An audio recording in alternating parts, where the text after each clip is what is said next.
At the end of the day, this is a very effective divide and rule tactic.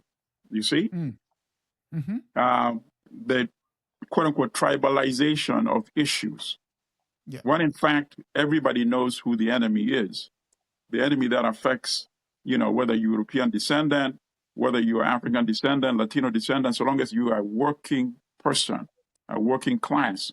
So in order to divert attention away from class issues, you throw in the so-called race issue. You throw in the gender issue. And then you keep all of us, fighting for the crumbs. Well, the big fat cats, as they say, accumulate and accumulate and accumulate. That's the problem. I want to quickly read one, maybe 3 lines from a book I got back in the day. It says, one Times editor who was involved in some of the most virulent exchanges was Emmanuel Friedman, foreign news editor from 1948 to 1964.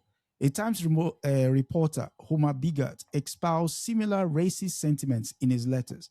In one letter, when the New York Times, in fact, sent Bigart to cover emerging independence movement in West Africa, he wrote to Friedman that he preferred writing about cannibals over Kwame Nkrumah, the hero of Ghana's independence struggle and the country's first post-colonial prime minister and later president. The reason I read that part is essentially when the sisters mentioned that the press have been just trumpeting what Mr. Trump has said. Yeah. We have it documented in this fine book, which needs an update. So you know what? Your comrade, let me be honest with you. I've been balancing so many projects, but now you've incentivized me to make this one a priority to finish updating the new version before the end of the year. How's that? So I just thought I remember that part. So I was quickly scrambling I was like, I've seen this before. Okay, let's do this.